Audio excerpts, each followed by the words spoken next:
Go. Come all to learn and grow. Welcome to the Village Talk Show. Come all to learn and grow. Welcome to the Village Talk Show. We discuss what people need to know, empowering them to learn and grow. We discuss what people need to know, empowering them to learn and grow. Give praises to Jehovah, from whom all blessing and knowledge will flow. Blessing and knowledge will flow. The Village Talk Show, dedicating to empowering the community to live a healthy, safe, and financially capable life, helping each one of us in realizing our dream at any age, any point, starting from today, day. Success. Come all to learn and grow. Welcome to the Village Talk Show. Come all to learn and grow. Welcome to the Village Talk Show.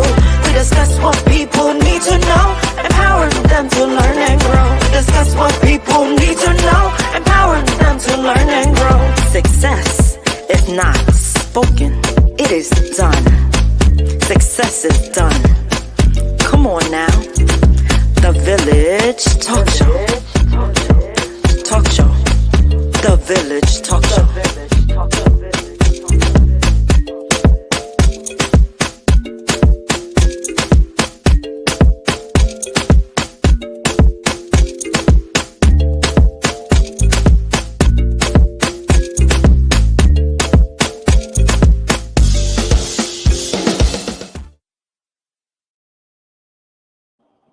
All right. Good evening, good villagers out there. It's very exciting to hear from each and every one of you out there in Radio Land. I don't hear anything. Do you hear anything? Right? So it's very exciting, and thank you for joining us another day of the Village right here on 92.1 FM. You know, it's a bittersweet day out here on the radio as we talk about a few things. But first of all, thank you for watching, listening, viewing, sharing, participating in the Village. Make sure you share the link with your friends. Subscribe to our channel on the YouTube channel, where we are dedicated to empowering the community to live a healthy, safe, and financially capable life through education, helping each one of us in realizing our dreams at any age, at any point, starting from today. Well, John, I lost John. John was here for a minute. He'll be back on to come out and say what's up. I just wanted, before I start, the CEO of GD Radio, Bishop Mervyn Hardin, has lost a brother this week.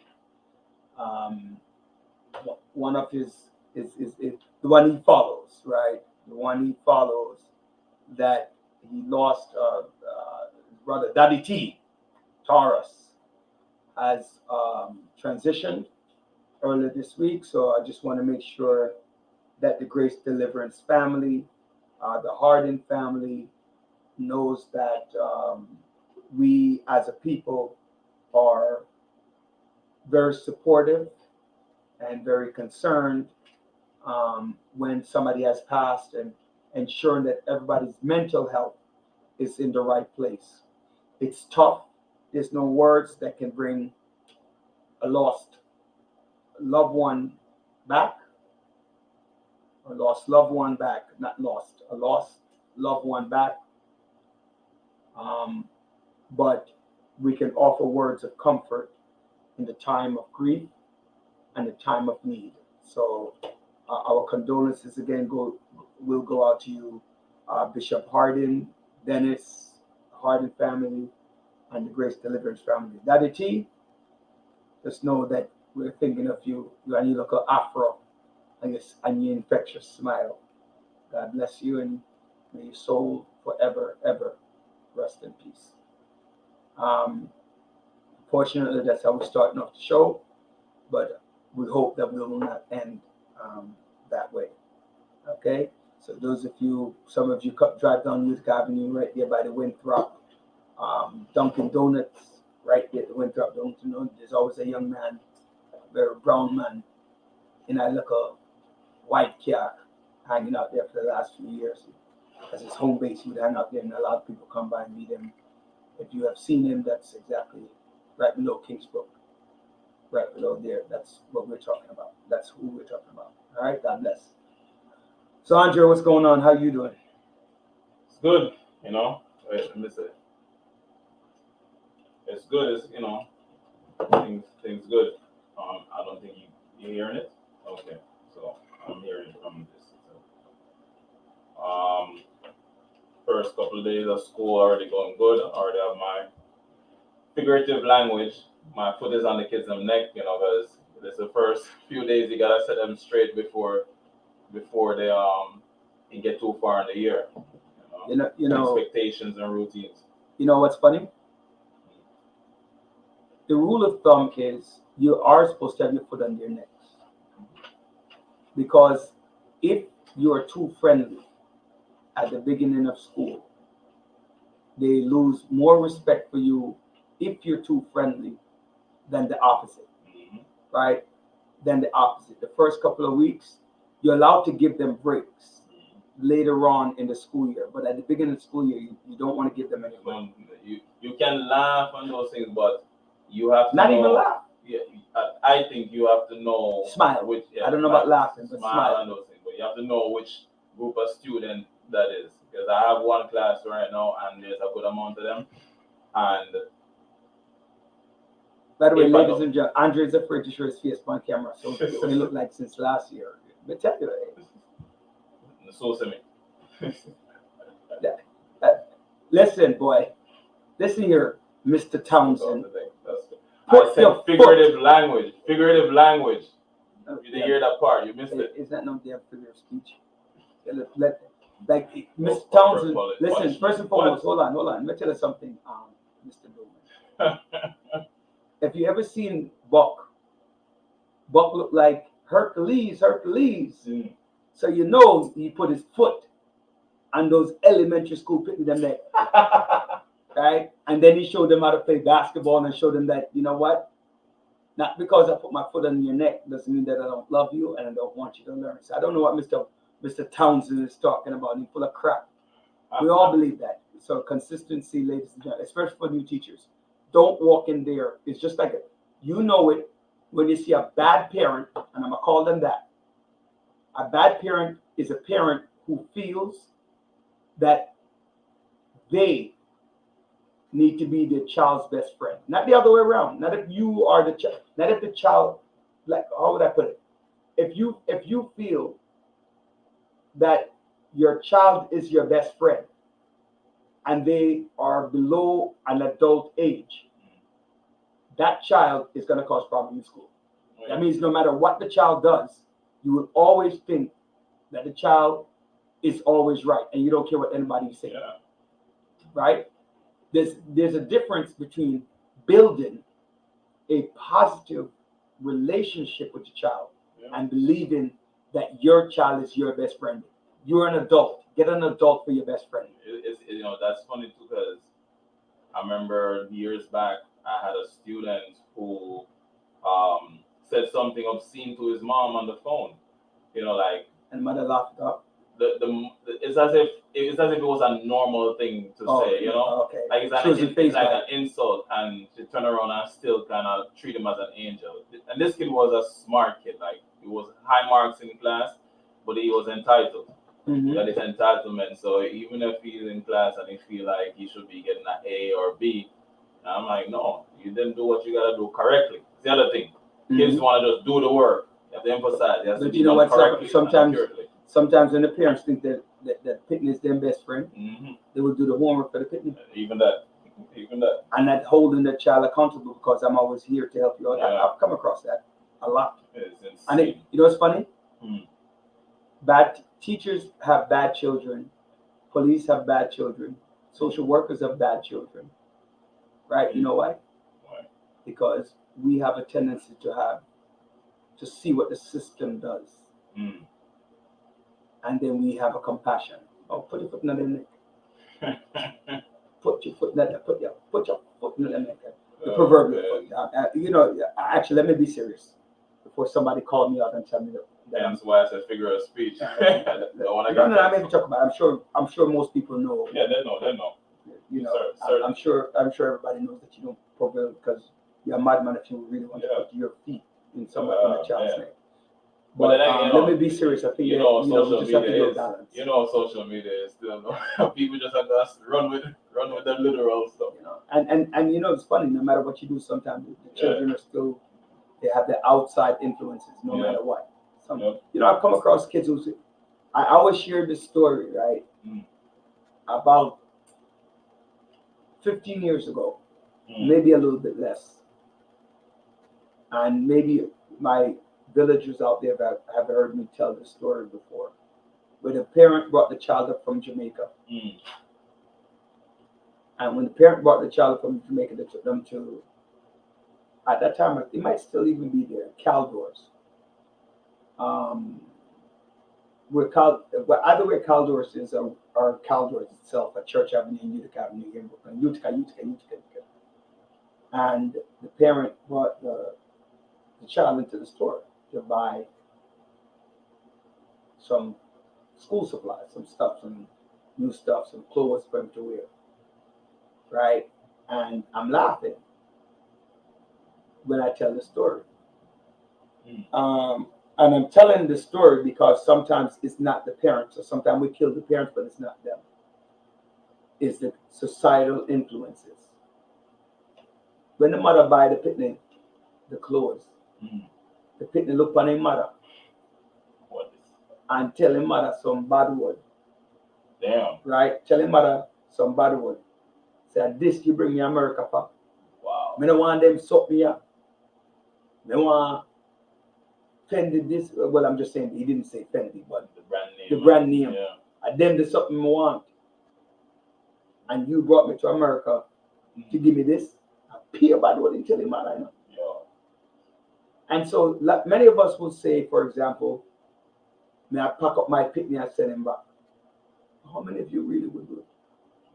And how many of us have been in this situation where our children have told us something? Because I know I told my mother something in 1992. And I remember up to this deal. And I'm sure my mother remember. I didn't mean it how it came out, how it sounded. When I was saying it in my head, it didn't sound as bad as when the words left my mouth. But my mother never disowned me. My mother never threw me out. My mother was shocked actually. When me tell her. So as much as I would say that if my child ever tell me that I'm a ton big man, and I would throw my kids out, 99% of us will not do that. You always see other people's houses, but you don't see your own. You think almost every criminal have a parent. And think about how many parents actually send their children to jail full time. You know, so the child committed a murder, and you plead with the child to turn themselves in, but you now turn them in. Think about it. So we make decisions sometimes, and we accept certain things as parents. But that's a little bit off subject. But you have a soft spot for your own blood. You have a soft spot for your own blood, no matter what. My son come home and tell me something, I want to hear. I want to talk to the teacher. So I don't always pick a side, you know. Right. But I will listen to before I throw down the wrath of God. Figuratively speaking, on that child, I want to hear a little bit more. I think there's always a truth to what my child is saying. There's also an exaggeration as well, even on the teacher's part. I think nowadays I've seen more parents listen to the kids more, and even go as far as to listen to them more than I think. Well, not think they should, but in terms of when I was growing up, hearing out no time I listen to you. Teacher say you do this, That's what I and do. that's it. And you know what I find to be funny Yeah. about it? Mm. When we were young, Mm. we didn't like when the teachers do that, and Yeah. our parents reacted that way, and we come back doing the same thing. Yeah. Just like boss ass. Yeah. We never liked the boss ass, but we are boss ass are pitting them. I Yeah. said, forget boss ass, but I you think- never like it. But What was the balance? You wanted the balance when you were young. Yeah. What I'm saying though is that I feel like today, like because we've been through that experience, we're more likely to listen to our kids, even if we are going to punish them in a sense. I think sometimes we go the opposite way. Mm. Sometimes we go too far. You To go listen. too far left Yes, or that's what I too meant. far right. Yeah, that's what I meant. If Yeah. somebody used to beat you, you go too far right where you Yeah. don't beat pitting them, Yeah, that's what I'm saying. right? Or if somebody never beat you, you go too far right and say some of the time should I get beat them, you know. Sometimes pitting just need to get licked. And then that's when you become abusive and a problem. Yeah. So by the way, ladies and gentlemen, go on both ends. I'm not telling anybody to beat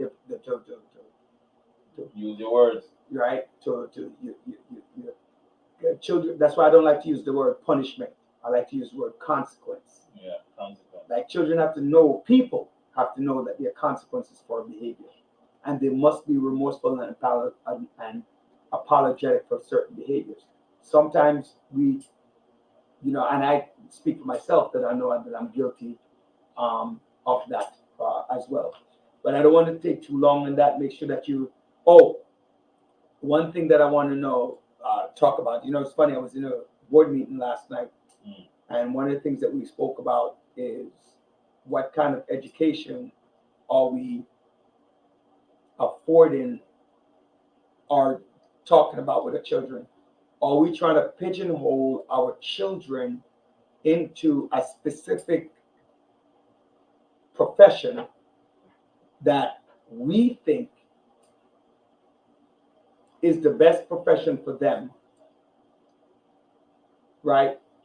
Without knowledge of that profession because somebody else is doing it, right?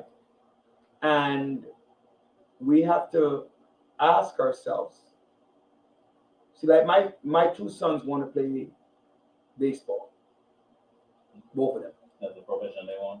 Yes, right? So my job as a parent is to cultivate that until they change their mind. But while they're practicing baseball, there's certain skill level that they will learn. How to be a team player, how to strategize, how to train, Right. how to develop skill sets. Those things, even though they might end up being God knows what, those training will go into effect into their learning styles and learning skills. Make sense? Mhm. Right? You have to learn how to be a team player out there. I know people are they're just not team players. I can do everything by myself. No, you need a team. Because at the end of the day, you're going to rub somebody. Because if you think you can do something all by yourself, that means that you're going to take over the role and responsibility of everybody within your group. And nobody wants to hang out with you if they don't feel useful. Right? If I don't feel useful in my relationship with you, why do I need to be in one with you? Right? So that's something to think about. You know, and how to strategize, how to make connection, make eye contact, how to feel value, how to value other people, how to be supportive of somebody, how to support other people. Those people who don't have team concept, individual concept, don't know how to be supportive at all. Not art, or only know how to be supportive as it relates to them a lot more than they do knowing how to be supportive of others. And then you have those people, you know, who generally, well, you know, everybody's different, so everybody does whatever, but I'm there for that. Anyway, I don't want to go off a little bit. A lot of things going on. The biggest thing is we have another issue. Former New York City Buildings Commissioner indicted on bribery charges. Wow.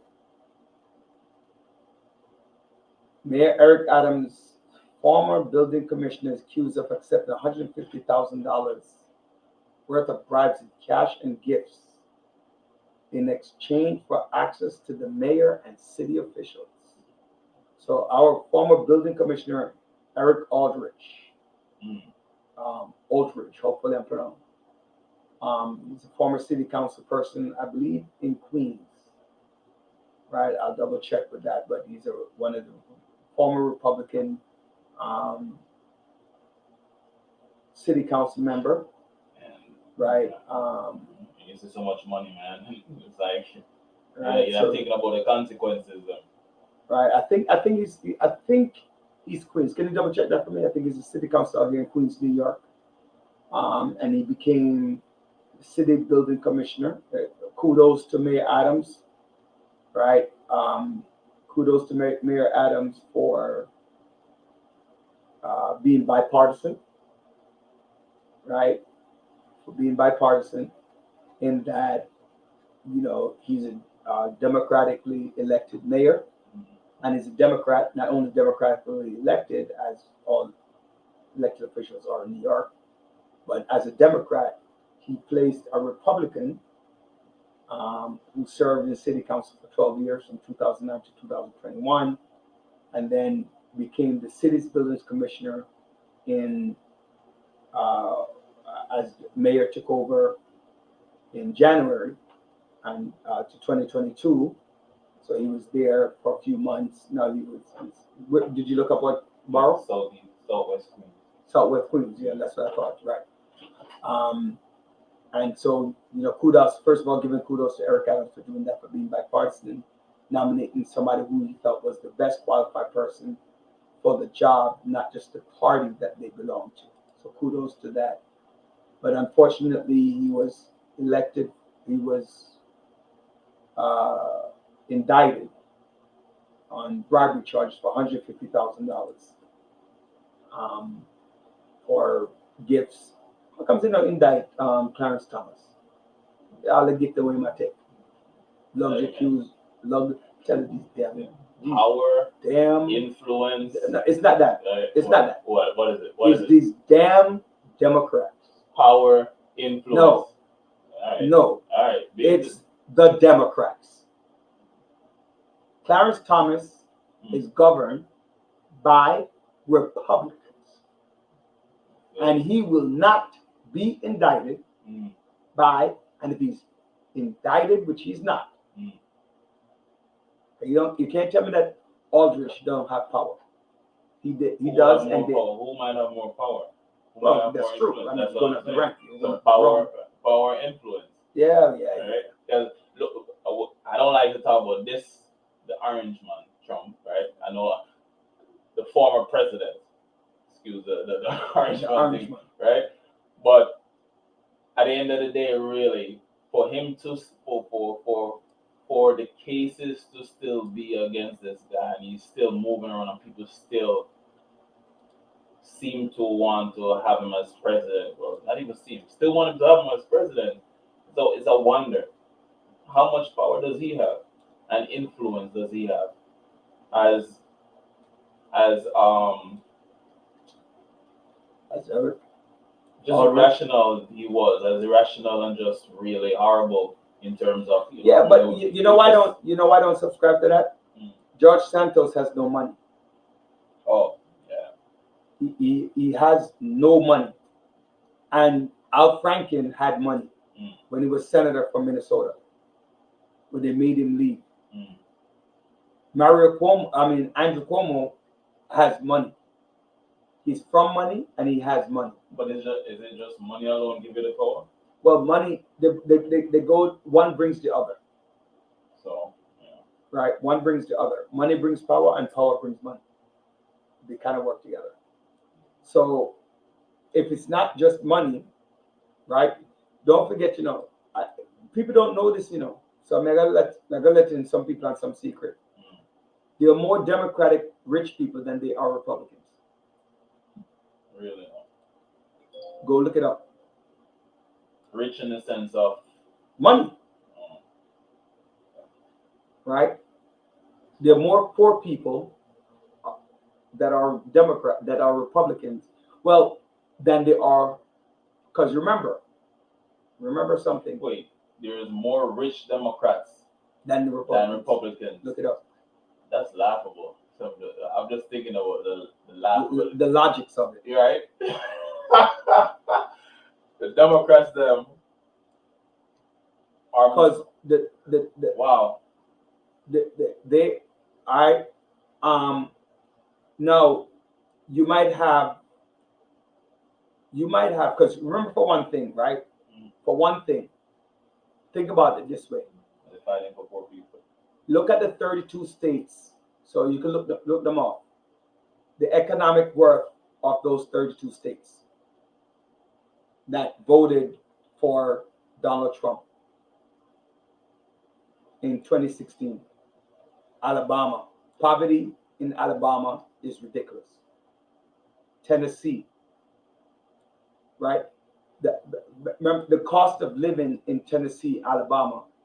Look at the cost of living of the different states. Rank them. Look at cost of living per state. You'll find California is very high. Right? California is very high. What state is California? Right? Look at the states. And you find that a lot of the Democratic states, right? What you have more of the middle class. Most of the middle class lie in the Democratic family. Right? Most of the Democrats lie in the middle class family. They don't lie in the Republican family. Right? So think about that for a second. And at the Republican piece, you have people at the top of the rung. But in the Democratic, most of the time you find the middle class. America is majority middle class. Right? Now, don't get me wrong, the rich is rich. So let's think about some of the richest person in America. Right? Think about some of the richest person in America, and you find that a lot of them, the actors, the actresses, the basketball players, the athletes, right? The business owners. Bloomberg, for example, is a Democrat. I'm not sure about the guy from Amazon. Warren Buffett is a Democrat. He's one of the richest men in America. Bill and Melinda Gates, they're Democrats. As far as I know, I don't think they're independent, unless they changed recently. Right? Oh, that's what you mean. Right? They're Democrats. What is that for?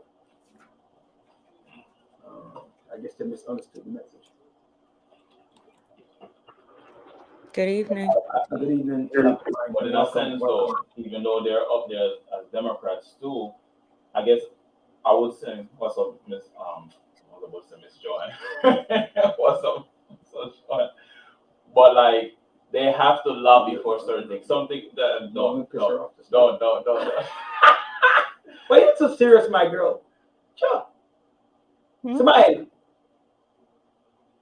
But what I'm I saying, didn't say fake smile now. I said smile. why you always about Dr. Brian? Man? I want her smile. Oh, she wearing my red glasses. I'm so proud of her. What I'm saying though is Mhm. that with those who are at the top and so wealthy in a sense, to me, it could be a question of whether or not they are for a party or not. They might support a party who is going to benefit them more.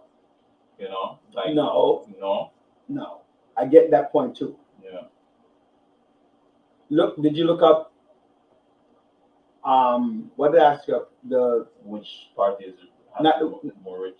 Yeah, that. But you can look up the states, right, where the highest median income, the states, Highest.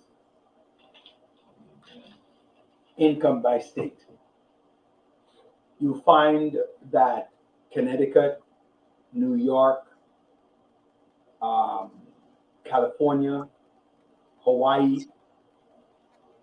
those states. Jersey, There you go. Massachusetts, There you go. All of them vote. All of them are blue states. Every single last one. Washington, Connecticut. go. You can use the mic and call them out, so we can think. If so, some Well- people like to say that I'm lying when I'm speaking. So, So, let me see. Dr. Brian, for one, That didn't give me median, but it gave me highest household income. yes. So calling them out. Call it the top Let 10 me see.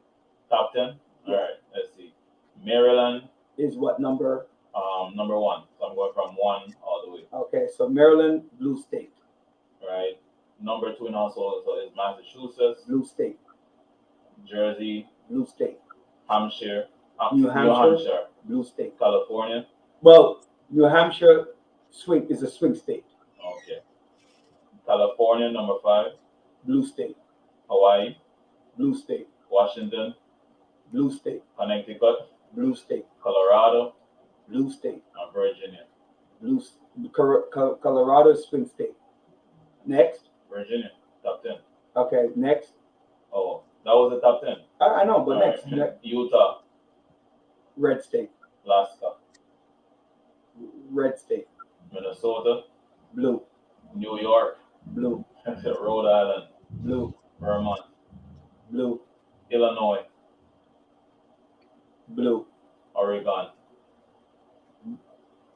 I think Oregon is blue, but it's close blue. Right. And why are you doing this? We're talking about economic. We're talking Household about income. household income. Okay. And Let's do then, the top 20 and stop. and then Arizona. I would say Arizona. What? Arizona.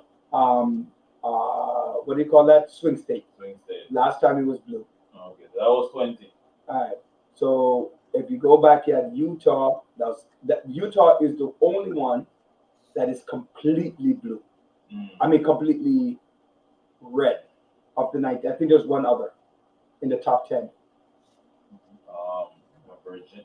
No, Utah was number 11. You got Virginia, Colorado, Connecticut, Washington, Hawaii, California, New Hampshire. Was it New Hampshire? New Hampshire's a swing. So there's only one.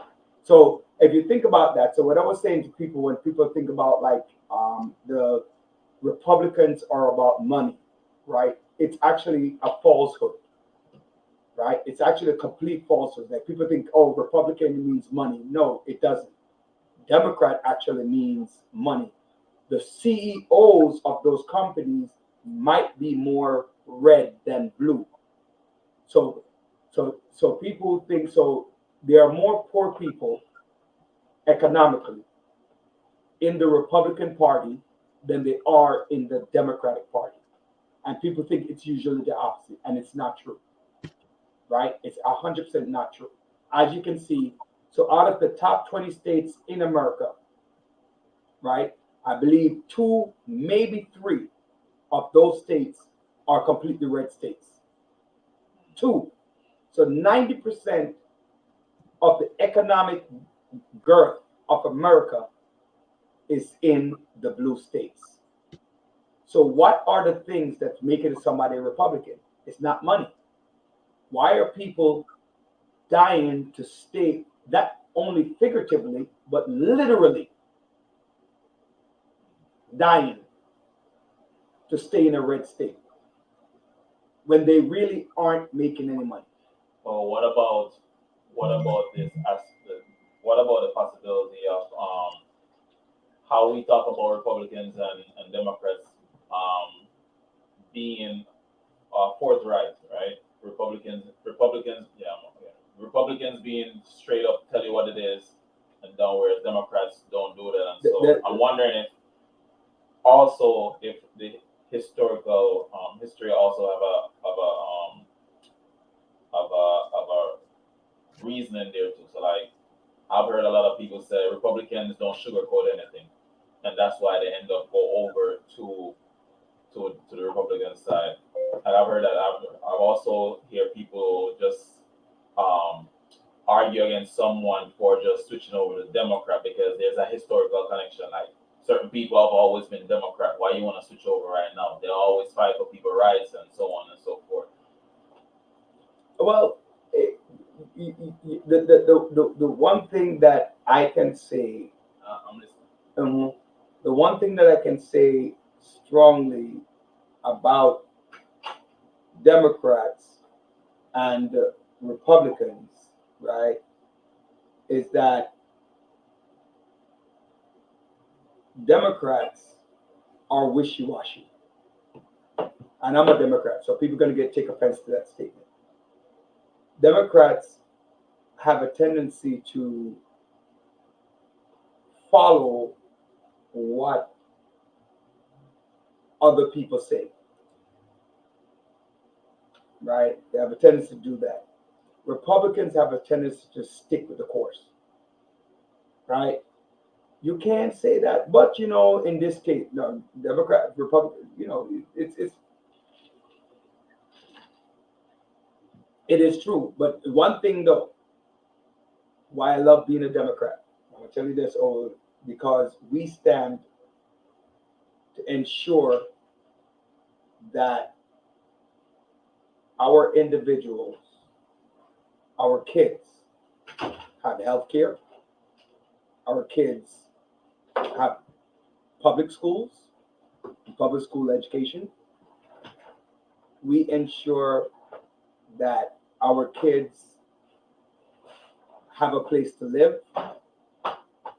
As a Democrat, right? We try to make those things. She's not on here.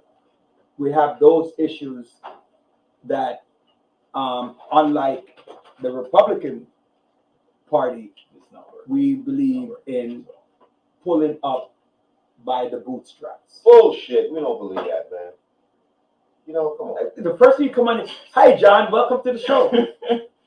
Oh, John, by the way, I know you didn't know yet because I didn't put it in the group, but our CEO, Bishop Hardin, lost his brother today, Taurus. I know you didn't know because I didn't put it in the group. For conversation. So anyway, yeah. My condolences to the bishop. Yeah.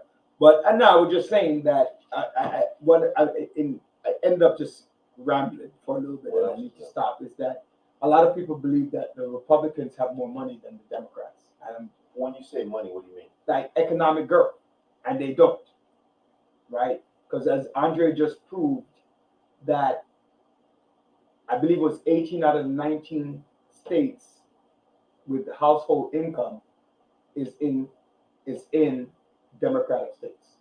So what does The that bottom 20 is in the Republican states. So a lot of people sometimes feel that people go to the Republican Party because of money. No. And I'm trying to say that that's a falsehood, right? No, But so what are the other reasons that keep them in the, and I think one of them is stick-to-itiveness. Is what? Stick-to-itiveness, the ability, like for example, I'm pro-life, right? And I'm pro-life and I'm not changing that. Right. Democrats will say, I'm pro-choice, but you know, for me, I'm pro-life. But you know, if you want, like, a Republican is like, a Republican is like, I'm pro-life. Right. Under no circumstances do I say that I'm pro-choice, right? A Democrat might say, I am pro-choice, but as for What you're me, saying is, I'm pro-life. well, as my pastor A.R. Bernard would say, either you have principle or it's your preference. Irrespective of what other people try to convince you, if you have a principle point of view, you stick with that principle point of view. Yeah, and that's You what can't Republicans waver. do. Republicans don't waver as opposed to Democrats. Yes. Democrats waver. Yeah. Depending upon if it's a hotbed issue, if it's an issue that causes any sort of controversy, you know, they will waver on certain key points. You meet some Democrats who don't. Like cancel Wait. culture is one of those things. Oh, definitely. Definitely, Democrats, you know, and I'm a Democrat, but if you don't agree with our ideology, with a different point of view, or you say something that is not in accordance to what your ideology is, I think you need to speak a little louder. with your belief, you're ready to cancel. Hey, Yeah. Dr. Brian, how are you? Welcome back. You're ready to cancel somebody. Yeah, and we need to move on to another subject, but you know, just letting people know that one of the conversations we're having is that as a Democrat, I'm saying to other Democrats, let's take a page out of the Republican book to build the party so we don't have wavering from, like, people are calling for Biden's head. All the crap that Trump did. Let me tell you something. Hold on, wait. And then you could go ahead and jump in and say, and then I give Joanne and we move on to a different topic. All the crap that Trump did, good or bad, good crap, bad crap, whatever it is that he did, the Republican might have whispered, we got to get rid of him. Mm-hmm. But in actuality, they came out in droves to get him reelected. Whereas now you have in the Democratic Party, They'll have a damn parade telling you that, oh, we don't need him. Right. Biden is too old. Biden's to this, Biden's to that, right? To this. Right, because now you're wishy-washy and all. When Donald Trump ran for election in 2016, 2020, I don't remember anybody running against him. I could be wrong, but I don't remember anybody. Now you have all these people coming out of woodworks trying to run, and that Galvin. You have people saying with all of these things, let's take a step out of the election and let him alone run to prove the solidify behind our party. We can't even have that. Hunter Biden, I don't even know what's going on with that. He got indicted today? No. I'm saying what's going on with Hunter Biden and Joe Biden. And the Democratic Party is about to cancel him. Anyway, Johnny, you have something to say? And Dr. Brian, you have the last thought. Refer to Dr. Brian. Dr. Brian. No, I was going to let Dr. Brian I think Dr. Brian take last. referred to- Go ahead. Yeah, Doc. Yeah. No, I'm good. I'll take a back step with this one. This not working. I'll take a back step on this one. You guys got this one. It wasn't a backstep. It was just your opinion on what's happening. All right, not a problem. Johnny, you have any comment? I think it's just unfortunate that we seem to don't understand the importance of being in a position of power to effectuate I think you policy. need to speak louder, like I To said. effectuate policy, I think that's what it is. We need to, the Republicans, they are more centralized, more cohesive in the way they operate. And they know what their main goals are. Their main goals was to overturn Roe versus Wade. So irrespective of their other goal right now is to get back the presidency to whomever is in a position to win. That's why they're backing Trump, because they believe Trump gives them their best chance. position, their best chance to win. And it's really interesting with all that is going on with that, all the baggage that former President Trump brings to the table. He is competitive with the President of the United States. And you know what's interesting about all this? I see some people have the temerity to try to recruit Andrew Cuomo to run for president. That's some shit, man. You know what I'm saying? Really? Have you? Have you? No, seriously, have you? Yes, he's one of the persons right now that they're thinking about after his $5 million lawsuit, which which John and I said, although he's not a fan of Andrew Cuomo, right? So we're going to put that out there, right? I am, right? I am a fan of Andrew Cuomo. We both said, and it's exactly what we segue into this conversation, where the Democratic Party in New York canceled him. Yes, they did. Not only did they have to pay $5 million for that cancellation, now they're asking him, because he should have ran for president. Now they want him to run for president. Andrew Cuomo's not a nice person. Well, he might not be. No, he's not a nice person. I'm not saying that, John. He's not. But now there's Donald Trump.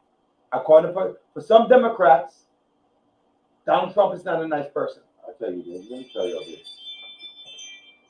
I want to hear this. Andrew Cuomo is a moderate DeSantis. I'm telling y'all. I don't know. I think That's my position on Andrew Cuomo. I've had direct dealings with Andrew Cuomo. I know how underhanded he is to get what he wants. Yeah, we know that you had direct dealings with him, but all politicians are on the hand to get what they want.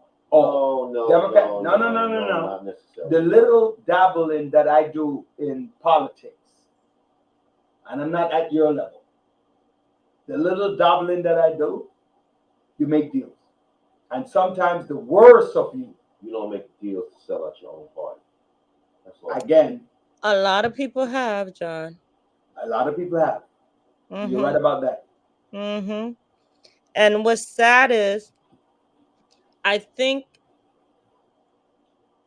if everything didn't go down the way it did, he would have been a tough competitor against Donald Trump. It's not working. I think he would have given Donald Trump a run for his money.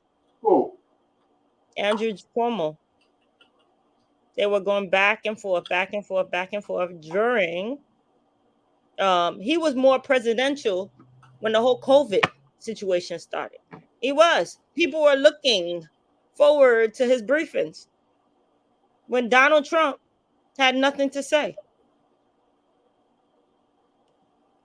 You People know, were remember that. I agree with that. I think, and Donald Trump saw him as a real rival. He Mhm. did.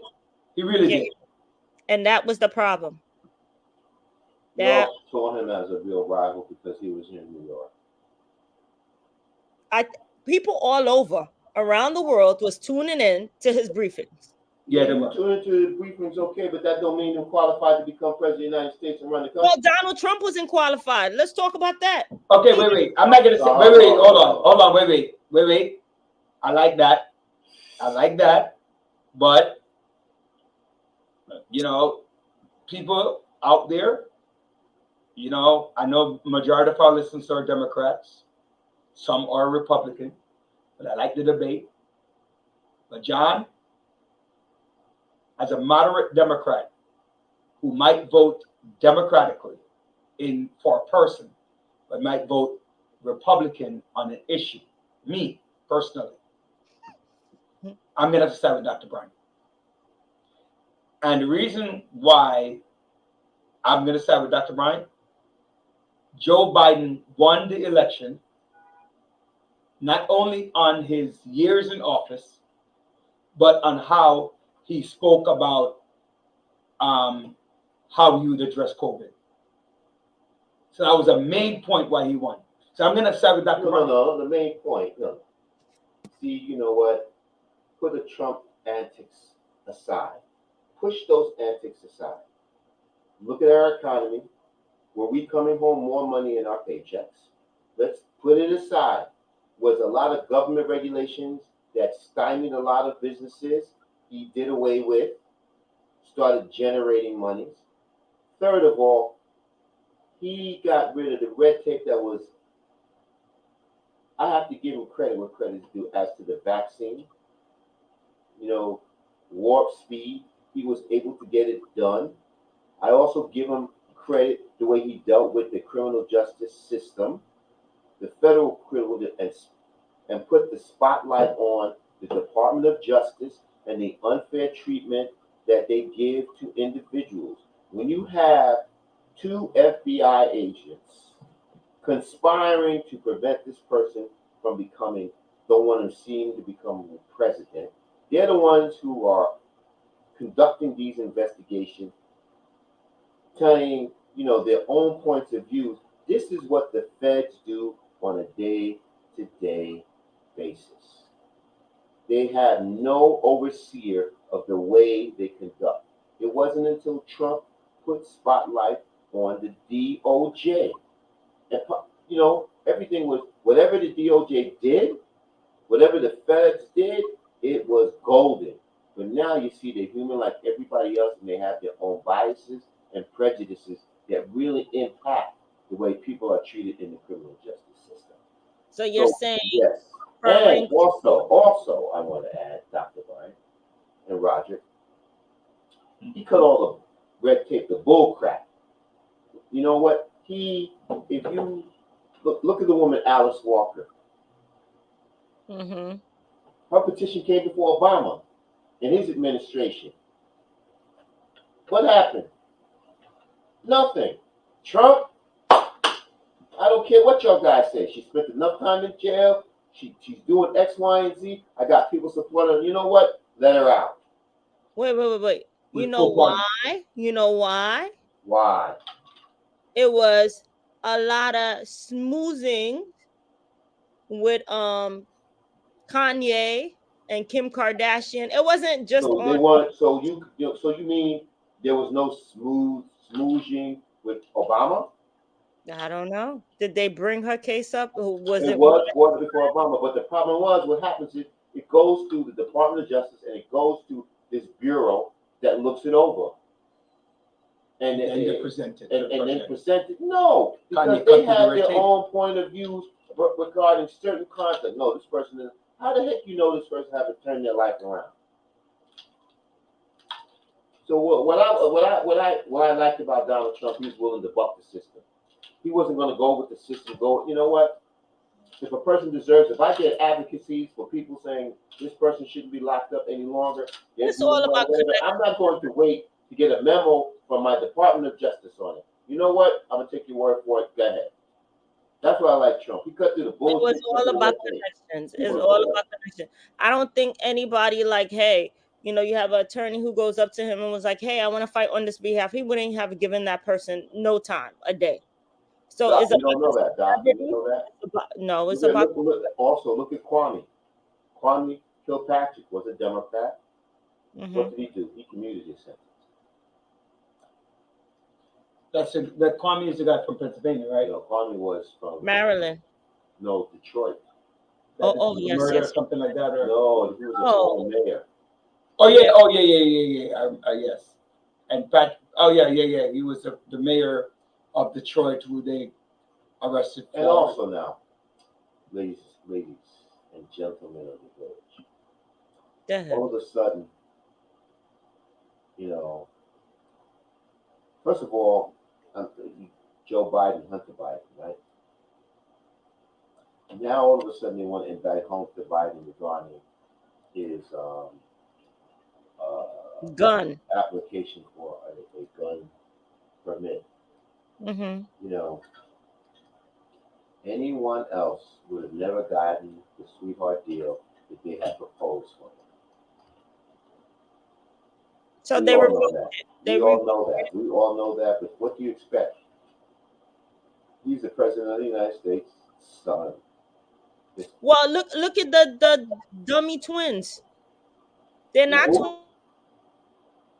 What twins. twins? Donald Trump kids who actually did some. What are you talking about? I Doc? don't know if they were twins, but his kids. They're not twins. I'm using it. I'm being sarcastic. What about it, Doc? They were charged with many things, and a lot of things they got away with. What things were they Period. charged with, Doc? With his company, When you say many things, what were they Uh, charged with? fraud. Were they charged criminally, Doc? You know what? I think the reason why they weren't charged criminally because of Donald Trump. Period. So the reason Being Hunter Biden being the was president. given such a sweetheart deal because his father was the president. Not was. It's the president. But it's the same way as Donald Trump. His kids weren't indicted because of that. I Power, influence. the only reason why, the only reason why I corrected John with the is versus was, right? I'm being honest. No, I'm not talking about the gram. I don't give a crap about that. I'm saying is that, like you're saying, power. So even though the Republican heads to Congress, he is in power and he can still pull strings. Donald Trump has influences, right, that has continued beyond his presidency. Because I hate to say it, and I know we're on this subject, like I said, a little bit too long, but I hate to say it. If Joe Biden is no longer the president of the United States, Mm-hmm. he's just another Barack. Because Barack does not have the pull right now. In 2016, right now in what year are we in? 2023? Don't have what pull? The pull. What pull? that Donald Trump has right now? Trump. Who you think have a stronger pull in their party? And with their base movement, it's I By would agree- far. I would agree it is Donald Trump. Right. So go back It's to what, and that's what I was saying the is It's versus like was. Because It's Andre, you like- missed that part when Andre, when we were talking about power and money and the role that they both have. And I said power brings money, money brings power. But like they kind of work together. But his power, now I don't know what he has. A But code. he has something. It Of goes back to what I was saying. Like he doesn't BS. He goes straight to the point really, and people are And starting people to agree. I really believe in like that. prefer that now. Like people are starting to prefer it when they look at politics, as I've seen it. People want to know what exactly. Donald is Trump. up. Stop. You know what? Donald Trump calls it as he sees it. Yeah, exactly. He calls Exactly. it as He's he not sees wishy it. washy. He's not. And I, He you doesn't know, vacillate on that. honestly, I like if you believe that prayer should be in school, which I believe, right? I believe that prayer should be in school, I would agree with that. right? I don't want, and he says, I want prayer in school. Oh, my thing is, if you can teach one topic in school, you should be able to teach a topic. Because if they're both controversial, both of them got to go or both of them stay, right? And the only thing I would say is teaching harm against anybody else and spreading harm against anybody else. I have a problem with that. And any party who doesn't have a problem with that, I don't understand. And Donald Trump is not apologetic about the fact that certain issues should be weighed the same. You can't agree, and I don't want to call out any particular issue, right? But you can't agree that this issue is good for school and this issue is not good. Or you're forcing me to use your issue. I'll give you one topic that I'm talking about. Like where the critical thing No, comes. no. I don't believe that kids should have pronouns. I don't believe it. Right? I don't believe that a kid should be his, her, they, it, binary, co-binary, whatever the hell you want to call it. You're confusing the damn child. Right? At home, they're called he, she. When they come to school, if they want to be him, her, they, in between, I don't believe that any child or any adult, and I'm not even apologetic. I will not. I'm not a chairperson. I'm a chairman. That's me. I'm not a chairperson. Don't label me as a person in that way, right? So you can't tell me that I need to use a term chairperson.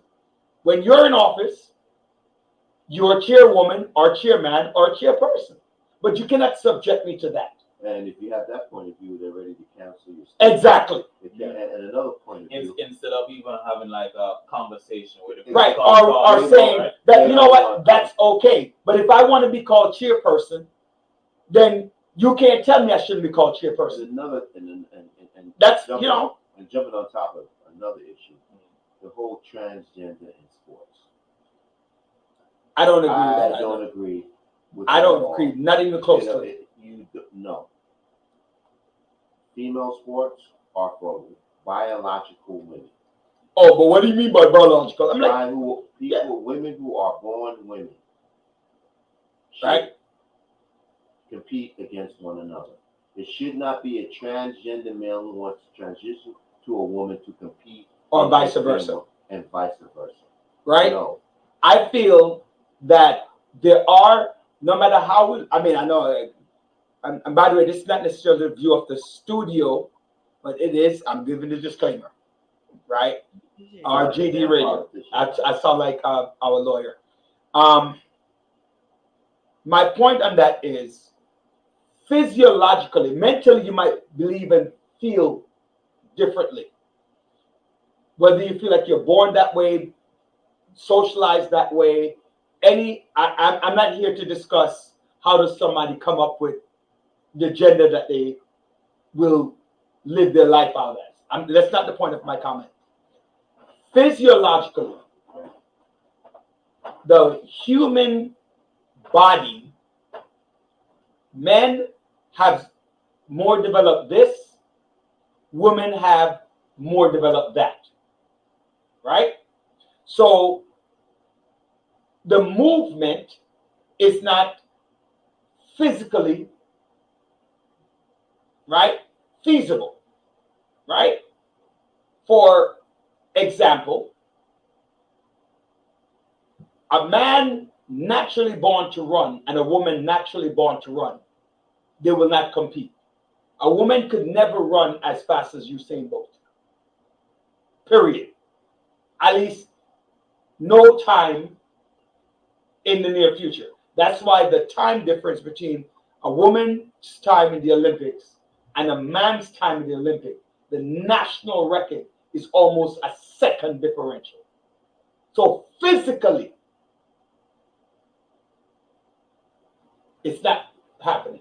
So if you place a man who was born naturally as a man, I'm not talking about their mental capacity or none of that or anything like that or whatever. I'm not even going to religion. I'm not even doing any of that. Right? They will not be able to compete if Usain Bolt decide that he'll become a woman. Right? The likelihood of a woman, a physically born woman, beat him in the Olympics is almost next to impossible. I'm not saying it's impossible, but think about it. Right?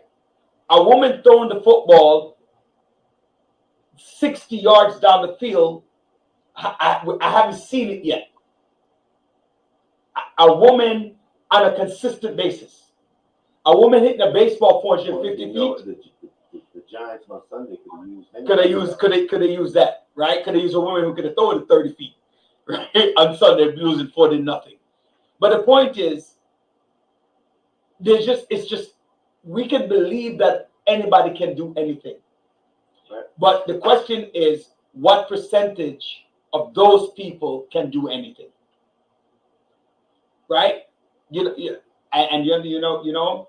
this, I'm gonna get in trouble for this comment, but I'm gonna say it anyway. Let's say it anyway. Don't say it. If I'm you gonna say it. oh my God. I already in trouble already, so. I don't like when transgender men say that they're giving birth.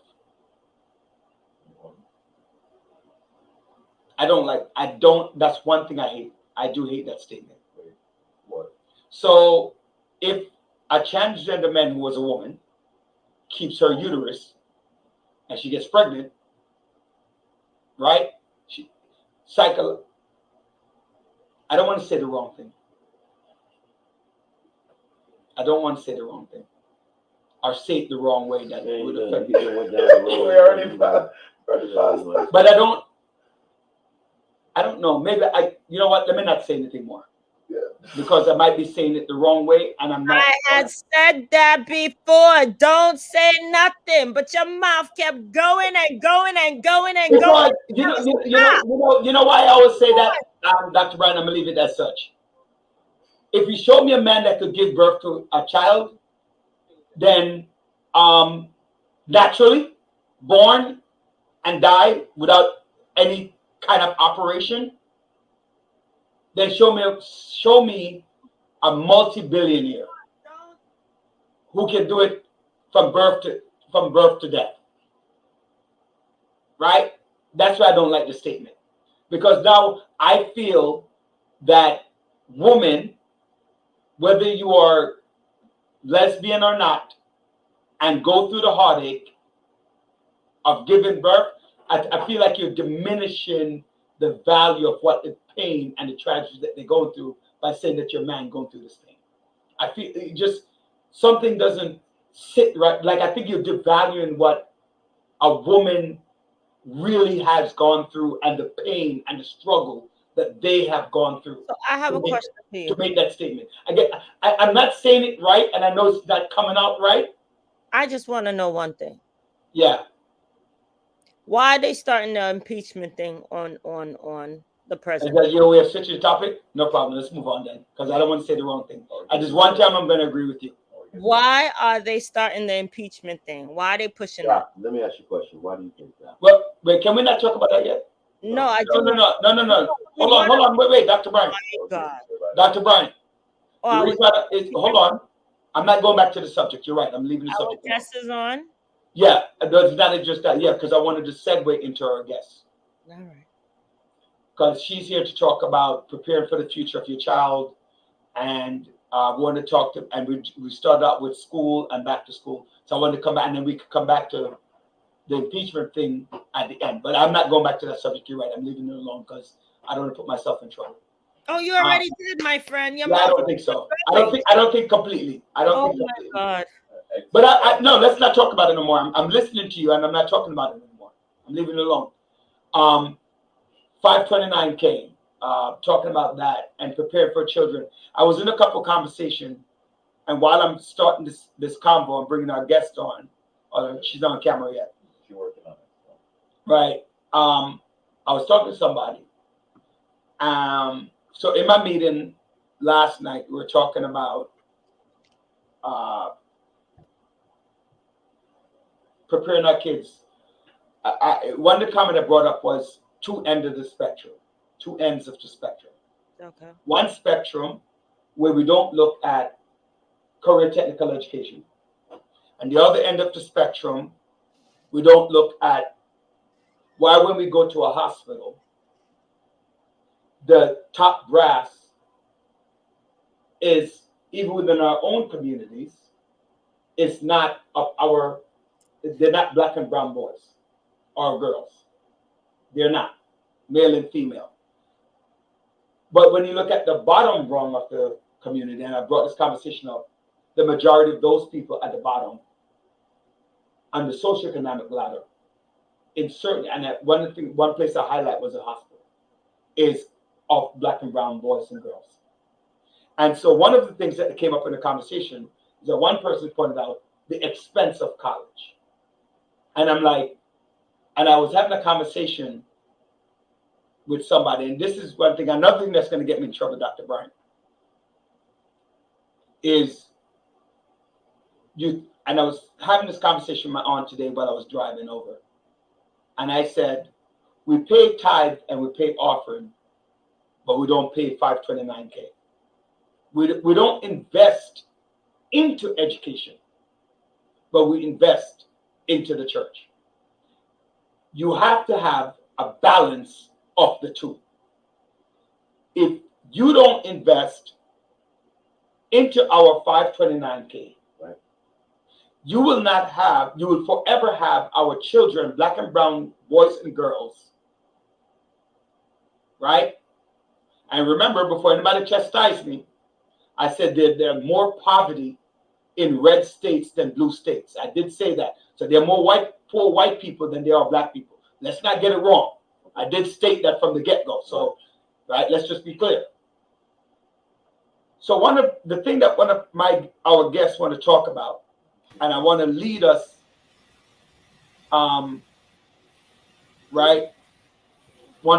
into this conversation, is how did you prepare these black and brown boys to go, if they want to invest, they don't want to go to college. They want to have a mechanic shop. You have a 529K that you can use because you have already made an investment, right? You have already made an investment, so they have that money. Right.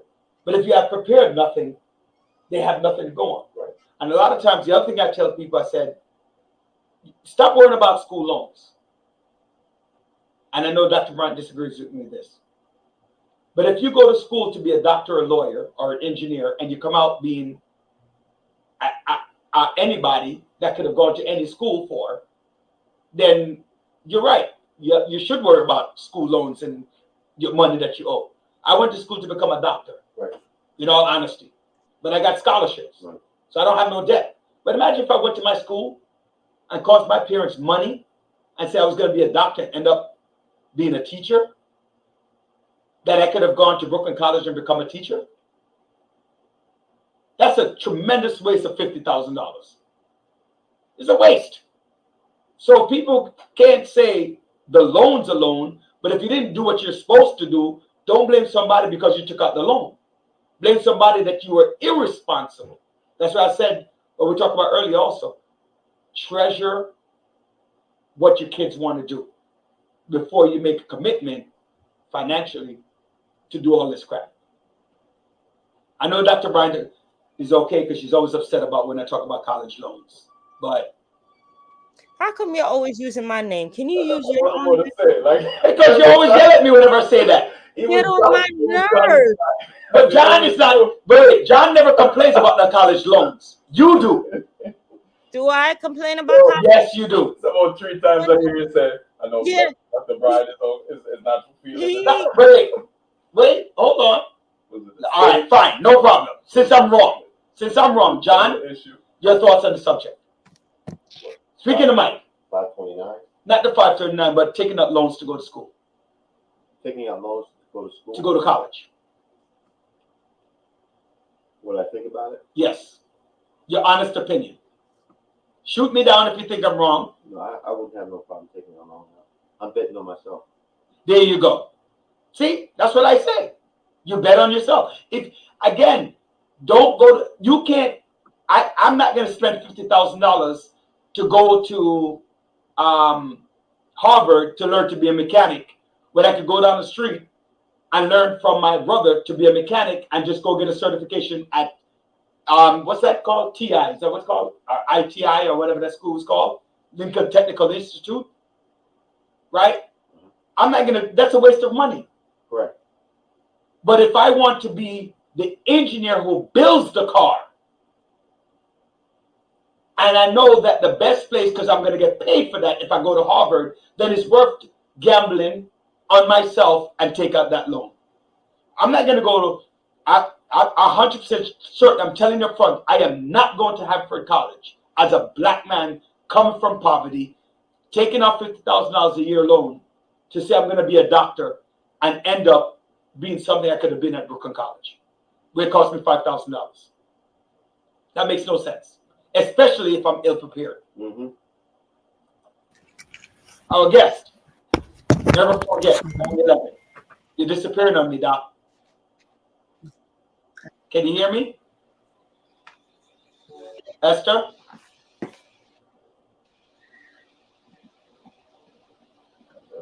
All right, can you guys see me? No, we can't. We can hear you, but we can't see you. Dr. Bryan is. You can- Why are you look so sad, Dr. Bryan? Smile. Take your head off your cheek. Something happened? Now we can see you. Wait, somebody else. We can see two of you. You're muted. Hi, welcome. You're muted. Unmute yourself, Doctor. I'm sorry, Esther. You're muted, Esther. Unmute your thing. All right, I said I don't know what was going on with my camera, but now you can see me, and now you can hear me. Yes, you're Oh, live. praise the Although Lord! you look like- Praise the Lord! Although I've been saying wrong things earlier, so make sure I'm going to say something else wrong again, but it's not how it sounds. It's the Kung Fu movie. Miss Esther Brother, Chang. stop it! Stop it! nice Stop it! You got to to learn have to you listen. on this evening. Can you introduce yourself? I'm to telling her, please? relax, Ignore him. relax.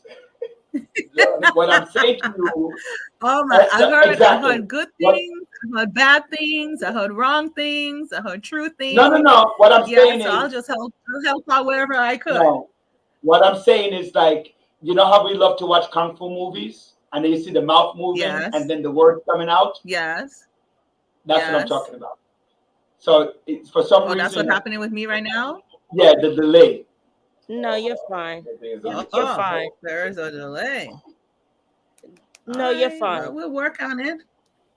We're That's working it. on it. We're working on it. Let me shut off everything over here that's using my Wi-Fi, and then hopefully we can get it hot and going. It normally works just fine. I know maybe it's just you. No, It's we can. It's him. no, we can hear you as you speak, but then if you're looking at on the screen, it's like there's a lag. But we can hear you as you speak. Oh, okay, gotcha. So how I'm you not doing? sure what's going on with that. I'm doing great. I'm doing great. I'm excited to be here to see you again. It's been a while. Yes. I've been traveling a lot. I just came back from Jamaica like 3 days ago, I was in Vegas about a month ago, and I'm like traveling everywhere right now. Don't brag. Don't brag. Don't So brag. this is what financial professionals do. Yeah, you know what I'm saying? That Globe-trotting the world. you know what I'm saying? By the way, before I forget, You know, thank you. I know I'm gonna stop myself, but I want to thank you for the sign in the background, and none of us on the station today acknowledge what this week was. So I want to thank you for bringing that us and bringing all of us back here at the village back into reality. That this week, I don't know if celebrate is the right verb for just to 9/11. remember, just Right, remember. it's remembrance. Thank you. Remember. Yeah, Right, it's a for remembrance. 9/11 and what that tragedy that happened 2 22 years years ago. ago this week. And so thank you for that, and thank you for the recognition. So I wanted to pause for a moment to acknowledge what that happened many years ago. Many of us lost many people or know somebody who lost somebody. So thank you for that. Yeah, absolutely. I just thought it was appropriate one. That's for my week. I usually have an emphasis. I try to commemorate something important each week. And it so happens that this month is Life Insurance Awareness Month. So we have so many people who lost their lives that day, but it's not just the lives that was lost, it's the lives that were impacted from that loss. So if someone lost a husband or a daughter or a grandmother or a child, or the impact of that loss financially could have been very devastating to the family for those who got left behind.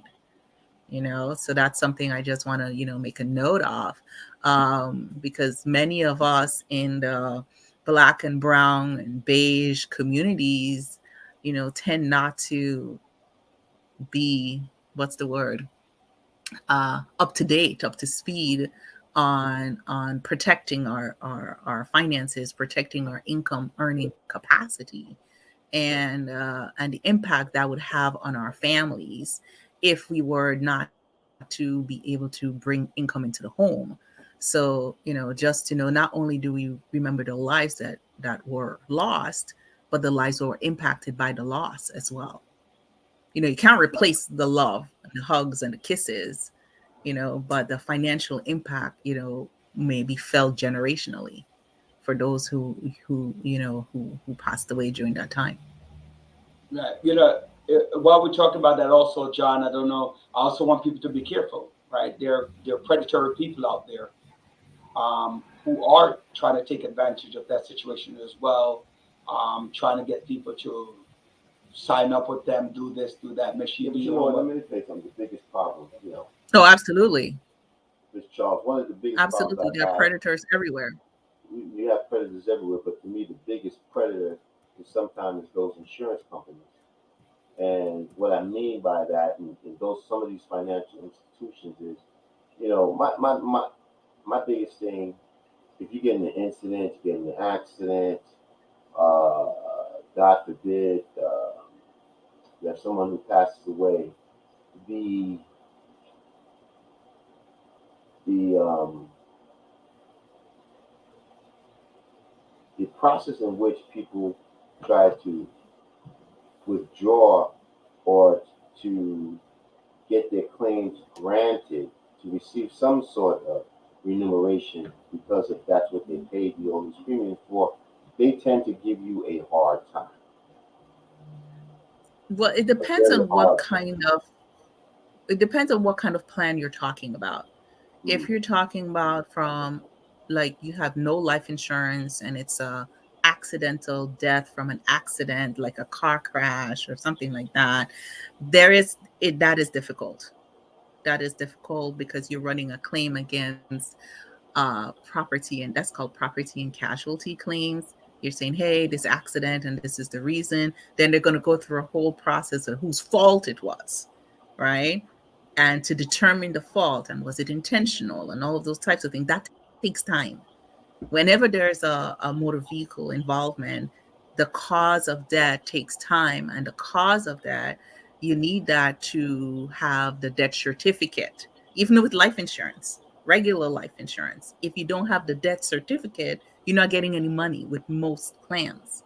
There are very few plans out there that you can get money with just a certificate of death as opposed to a death certificate. You're like, why? What's the difference? The death certificate lists the cause of death, the reason why you died. The certificate of death just says you have died. So you want to have a company that, and you call that final expense or short-term bridge life insurance that would just cover the funeral costs, because most people have to, pull out their 401ks or retirement plans to cover stuff like that, right? So that's what you want, a short-term plan. So there are a couple of companies that we have that gives you that option that pays in 24 to 48 hours death, for regardless of whether it's accident or non-accidental, they pay out. We have companies like that. Then the other regular companies, they're waiting for the death certificate. So if you don't have any life insurance, you got to fight with the car insurance company for that. But if you have proper life insurance on your own, then that will come through once you have the death certificate. Okay. And also, all insurances are not the same. Just for people, for clarification, people say, "Oh, I have insurance." What kind of insurance you have? Oh, I don't know. How much do you pay? I don't know. Like, what are the benefits? I don't know. That's what most people have. They figure they got some insurance, they're paying for it, and then that's that. No, it's not that. You have to become educated about it. So there's books that you should read.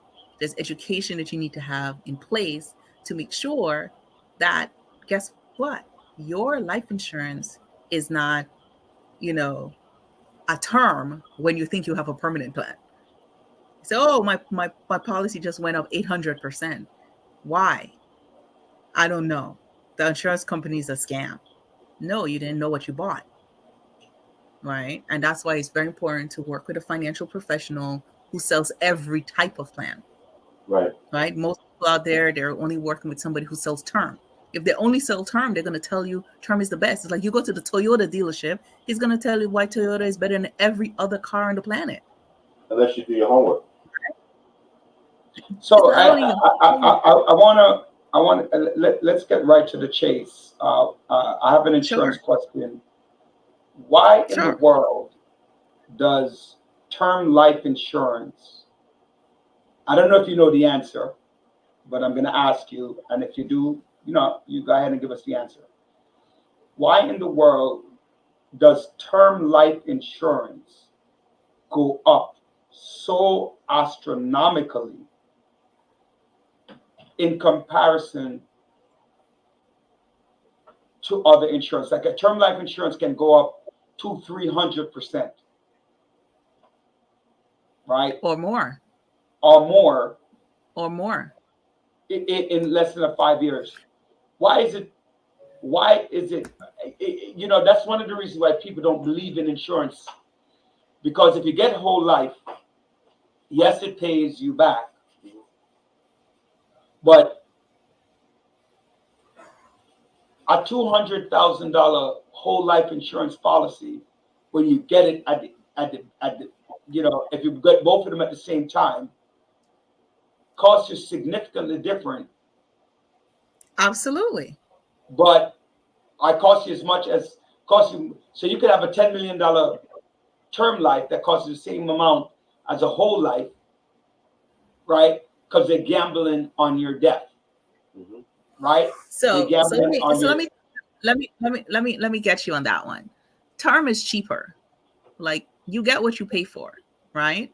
So you say good things are not cheap and cheap things are not good, right? We always hear that. So how does that work with insurance? Everybody wants, I want to pay the least amount. Well, the cheapest type of insurance is a term.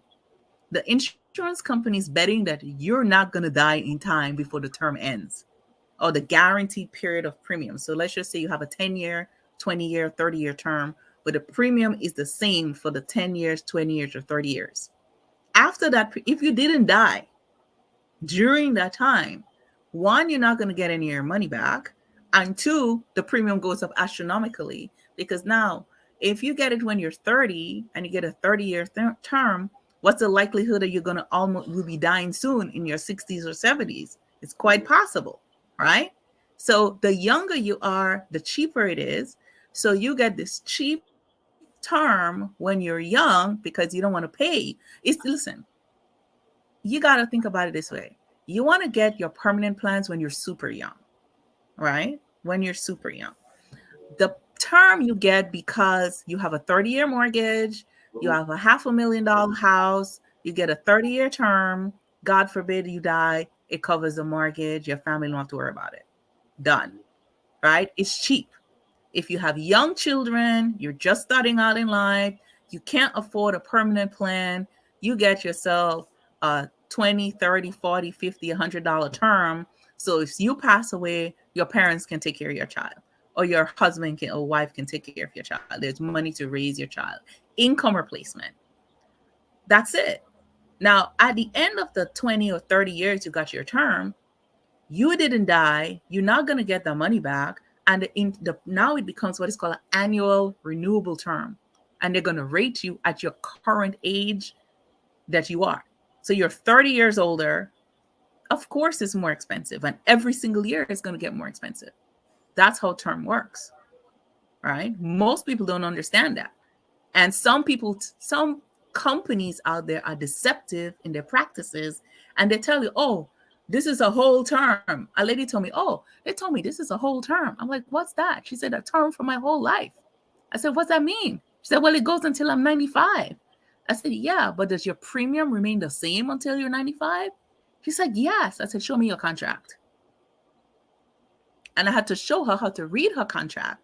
And she was like, oh my gosh, my premium is going to become, $500, $700, $1,000, $4,000 a month. I said, yes, that is what you have. Right. But most people, one, they don't read the contract because it's too complicated. And two, the agents are deceptive. Some of them, if they only sell term, they're going to tell you why this is the best term on the policy on the planet. So there are companies running around out there telling people whole life is terrible, right? And then you have the other companies out there that tells you term is terrible. The bottom line is that all plans are good for the purpose in which you have to have them. So it's not just about term or whole life.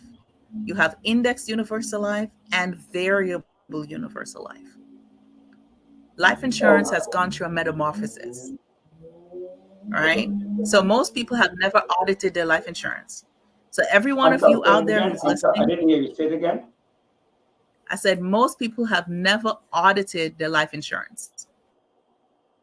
They bought it 20 years ago, 10 years ago, and they never looked at it again, right? What do you mean by audited your life insurance? 2016, you should review your life insurance. Meaning that you need what you mean by audit your life insurance. Hop on with a financial professional. I'm gonna tell you what you do. There are questions you need to call the company and ask them about your plan. You know how you want to refinance your house, right? You got to upgrade. You upgrade your cell phones, right? We always upgrade our cell phones, but do we upgrade our life insurance? So, question. Most people have no idea how much interest the life insurance is paying them, or if it's giving them an interest at all, especially if a whole life plan, right? Some people think their term is giving them interest. They have no clue. Right. They have no idea when that premium is going to adjust and how much it's going to adjust to. They think the term is going to pay them forever. Is going to pay the same $50 forever, right? Right. Then on top of that, on the other side, you have people who have no idea if they borrow from their whole life policy, how much the interest they're going to charge them. Okay. Right. So, and they only give them between 3 to 5% on the growth side. So the money that you borrow is growing faster than the money that they're giving you. All right. And then if you don't pay it back, it might cause your policy to become upside down. And then they're going to tell you, hey, we need more money. Yeah. Right? Yeah. So sometimes your loan is going to grow faster. Yes, so that's what I was saying at the beginning. That was full blown lagging. Um, can you hear me? Yes, I repeat that again. I didn't hear you. So you're full blown lagging now on the screen.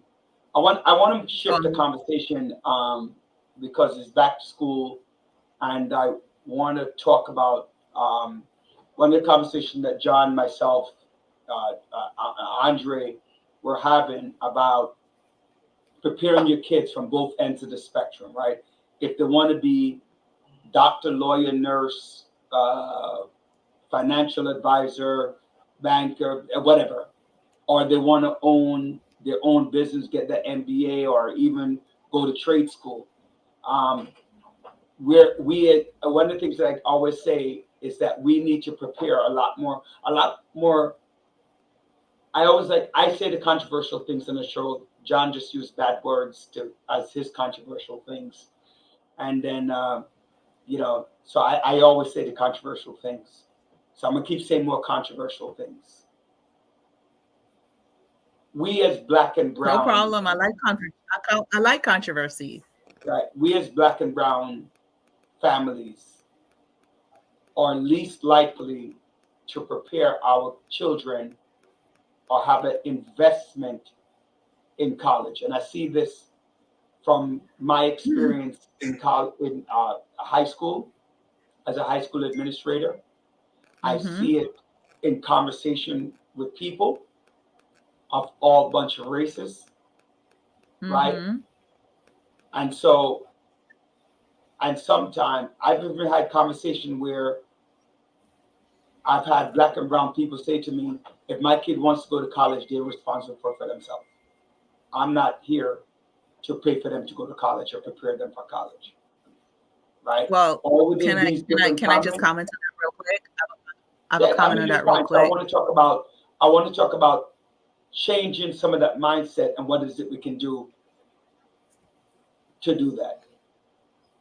Well, a lot of our Black and brown people claim to be Christians. Right? I'm gonna go there. Right? You're controversial. I'm controversial. Hold on.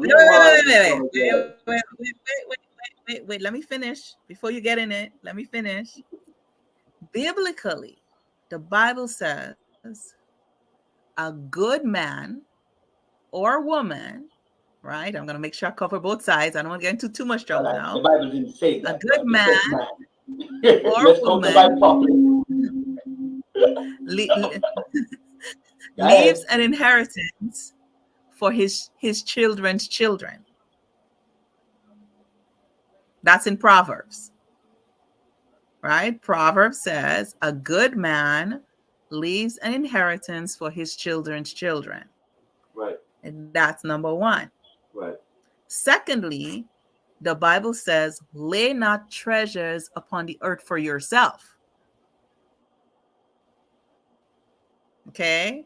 So you guys could Google me, fact check that, and you can get back to me on that one, right? So what you're trying to say is give my treasures away. No, it tells you, so listen, no, not away. It says a good man leaves an inheritance for his children's children.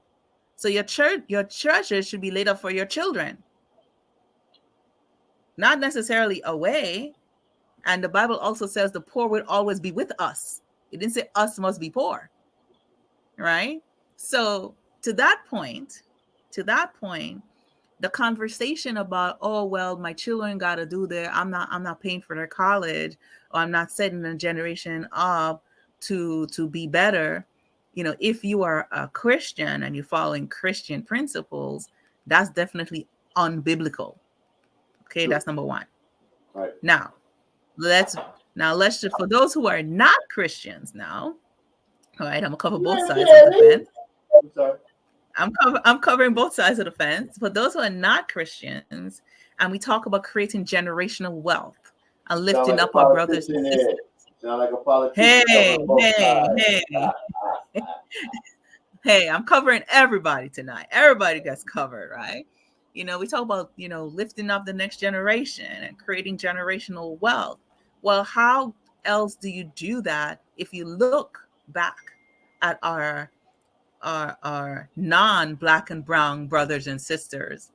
Generational wealth is created through life insurance, right? It's created through life insurance. Think about Walt Disney.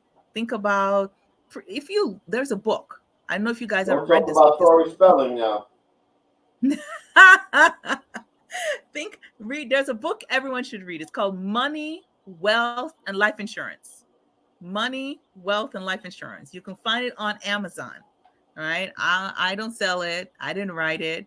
But this book, Money, Wealth, and Life Insurance, is something that every person should read, because it talks not just about how you, the individual, should have life insurance, but it tells you how all the top Fortune 500 companies invest in life insurance, and every single bank that you guys bank with, your JP, your Chase, your Citibank, they all invest in life insurance.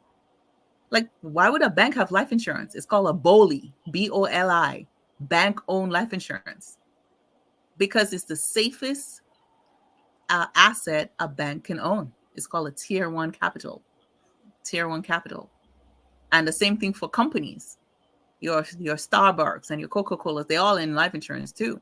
It's called a COLI, company-owned life insurance. So look into that. But back to talking about, students and schools and stuff. We have these 529 plans out there, and 529 plans are great, but it's limited.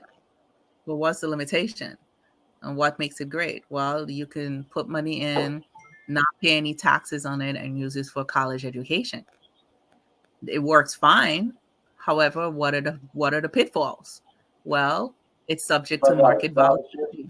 If I got a scholarship to school and my parents had a 529, but I got a scholarship, right? Mm-hmm. One, if I have a sibling, you can transfer it to your sibling. Yeah. Right? But it has to be for educational purposes. But wasn't there a change or something? You can use it for some of them are listed. You can use it for like private school as well, not just college. It's a little bit more. You were saying the pitfalls. So the pitfalls of the 529 is that it's subject to market volatility. So if the market goes down, you're going to lose money in your 529. Secondly, if your child decides not to go to college, well, you're going to be subject to the taxation, right?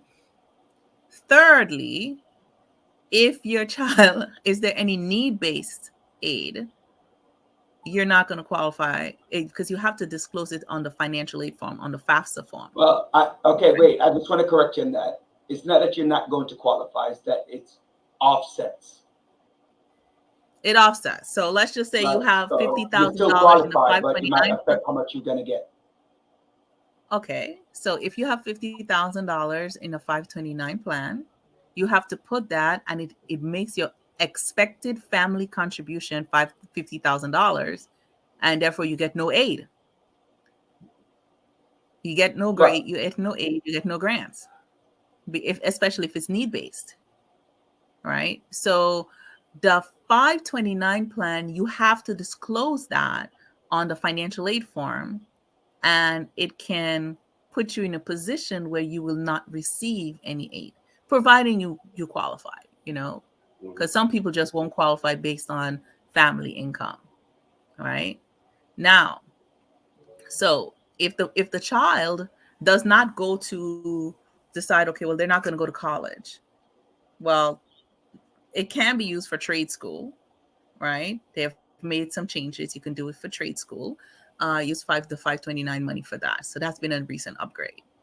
However, if the child decides not to go to school at all, and they want to start a business, you can't use the money for that. All right. So what are the alternatives? What else can you use?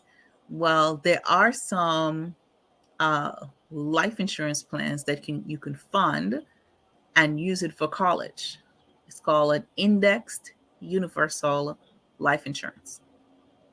right? And you can use that for college. You can use it to start a business.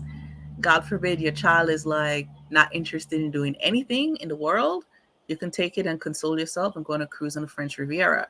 You own the money. It's your total control of that money, right? So anyone who has a child and they're serious about saving for college for their child and say, oh, well, I want to pay for my child's college, you should be saving about $500 a month. Like How much? serious, if you're serious. 500. I'm sorry. Say it again. $500 a month. If you're serious about paying for your kids' college, like for real. That's a lot of money. Because Most families can't afford that. yeah, but that's if you're serious. And the reason I say that is think about it. If your child is born and you start at $500 a month, you by time they're 26, you should put in like roughly what is that, like $136,000, right? And if you have it in an interest-bearing account, you can have that be almost like $250,000. Because how much is college these days? Like for real, like if you want to go to a decent college. About I would say anywhere between anywhere between 40 to 50. No, I wouldn't go so far, depending on where you go. It's state versus local. Local. CUNY. State 20, 25. Yeah. So CUNY is so college can run you, depending on the education, anything from 10 to 20 to 70,000. Depending. Okay, so let's settle on Let's put it in the 25 to middle of the 50,000. 35.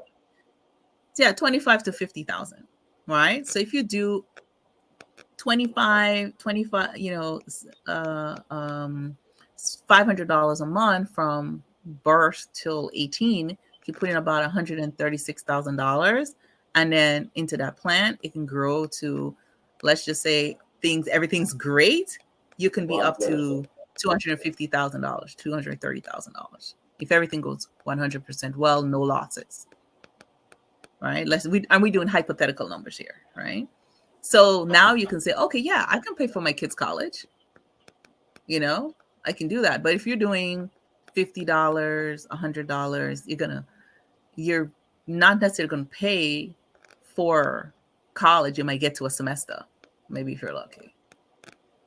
So you have to really make sure you sit with an advisor, look at the models, and make sure you choose the right plan to make sure you can actually do that. That's something that, you're totally correct. And that's something that I did. That is something that I did. Yeah. So it's very important. But the cost of tuition, I did it for one of my daughters. And, from the time she was born until getting ready to go to college. But man, when she decided to go to college, tuition was, oh my goodness. Her tuition was, just yeah. See, a lot of people because a lot of people don't plan appropriately, and it goes and this is a whole other conversation about really evaluating what you do for work. All right, so people have idea, I want to do this, I want to do that, but the employment that they have is not congruent with the lifestyle or that they want to live, or congruent with the retirement that they intend to have. Most people are saving, $200 a month, $50 a paycheck, $100 a paycheck. You're never going to retire on that. You're never going to retire on that. And I'm just going to be clear, straight to the point. It's not going to happen. I talk with those people every single day, and they expect me to work a miracle to retire you on $500 a month. And you're 50 and 40 and you're just starting. No. If you're 20 something, you can start at $500 a month. Maybe. But, most people are just completely clueless. They've never sat with a financial professional. They never took the time to say, well, really, okay, if I'm going to retire and I barely can live on the $5,000 a month I'm getting right now, barely, how much I'm going to get when I retire? And how do I make sure I don't run out of money? Because I'm probably going to live for 20, 30 years in retirement. They've never sat down and planned that out. So when I sit down with them and I go through the numbers, they're all freaked out about it. So I know we have a couple of minutes left. Actually, literally only have about 3 minutes left, and I know that we're gonna have to continue to maybe do a series in our conversation. But I also know that you can do two things, right? One, your 401k, your insurance, and the 529. You combine all three, because your 401k can also be a tax deferred annuity, as well as your 529k. So what that means, ladies and gentlemen, is that you pay when you pull out the money, right? Your insurance or some other policies, you pay the taxes as you go, and then whatever you gain is whatever you gain, period, right? Tell us very quickly, and then again, we're gonna have to come back. Tell us the benefit of the index life that you spoke about, index universal. Tell us the benefit, 30 seconds or less. Tell us the benefit of a 529k, and tell us the benefit of putting maximize your 401k. Why that would be another source, right? Depending, because a lot of them are factors. So let's talk about those three real fast. Okay, so with your But I index already know universal that life. you're in favor of the insurance one, but let's talk about all three, the benefits and pitfalls of all three. Okay, I'll talk about all three. The benefits of the index plan, since you started with that first, is that you pay taxes today and you never pay taxes in the future, nor do you have to worry about if the market crashes. You pay taxes today and you never pay taxes in the future on the growth of that money, right? Providing, of course, you never cancel the plan and, you have, say you put in 100,000, it grew to $1 million, you cancel the plan and now you have a $900,000 tax liability. So you have to keep the plan alive. You can pull 800 out, but not cancel the plan completely, right? So providing you follow the rules that the government gives, then you can actually grow your money tax-free, tax deferred, and take it out tax exempt. If I'm going to play the devil's advocate, that goes the same for all three of those things. You got to follow the rules, right? You got to follow the rules with everything. You have to know. I'm going to get to so now with your 529 plan, you also have to follow the rules. It has to be used for educational expenses, right? You have to use it for that. If not, then you're going to get taxed on the growth, and then there's the penalization as well. So you want to make sure your 529s are great, because now you're paying the education on tax-free money. So that's really, really good. You definitely want to, utilize that, especially if you're not going to qualify for state aid based on your income. That. Okay. No. Now, on the other side, with your 401ks, the great thing about a 401k is that it reduces your tax liability today. So you can pay less taxes today. It grows, tax-free, and later on, you're going to have to pay taxes in the future. Now, you got to know the history about a 401k. The guy who wrote the code for the 401k, his name is Ted Benna. Ted, Tedbenna. Look him up and see what he says about the 401k. He's the one who wrote the code for the IRS for the 401k, right? You got to remember 401k, Ted Benna. See, we can do a whole segment on the 401k. I do a whole workshop on that. It's like a whole thing. But the great thing about a 401k is that John, by the way, I know that went over your head, Esther, but John invited you back already. Oh, thank you. Right? I'll make sure my Wi-Fi is better, by the way. Yeah. I'll make sure my Wi-Fi is better. Again, so just touch on it because we have about literally 30 seconds left. Right. The last so with one the 401k, Index universal. The last one's a 401k. Index universal first. Yeah. I did index. I did. Okay, wait, hold on. I'm sorry. I know I'm cutting you. 529. Wait, I know I'm cutting you only because we have about 30 seconds left and I have no choice but to cut you.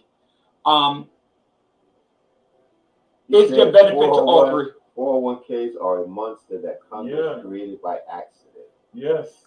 that he created. Is it? Yeah, is it- it's really was not created Rank for them from the the world average class. person. It was not, and most people are using the companies are using 401k because it's cheaper than giving you a pension. So you got to know the pros and cons of a 401k before you invest into it. Not that it's bad if you know what you're doing. Most people are not using the 401k appropriately.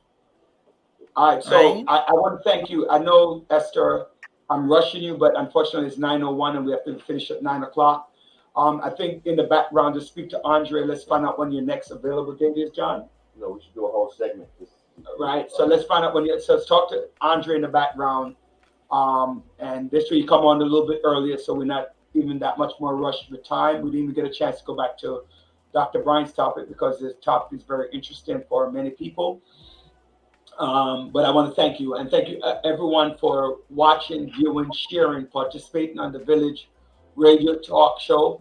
It's been a good evening. I want to thank you for joining us and subscribing to us. On behalf of myself, your host, Andre Dolman, our executive producer, Sophia Willissey, our producer, and our co-host, John Sampson, and our co-hostess, Dr. Joanne Bryan, and our guest today, Esther Charles, financial professional. I want to thank you so much, and we look forward to seeing you on the next broadcast of the Village Radio Talk Show. Have a great evening, everyone. We'll talk to you next week. Bye-bye. We gotta think about that. That in and of itself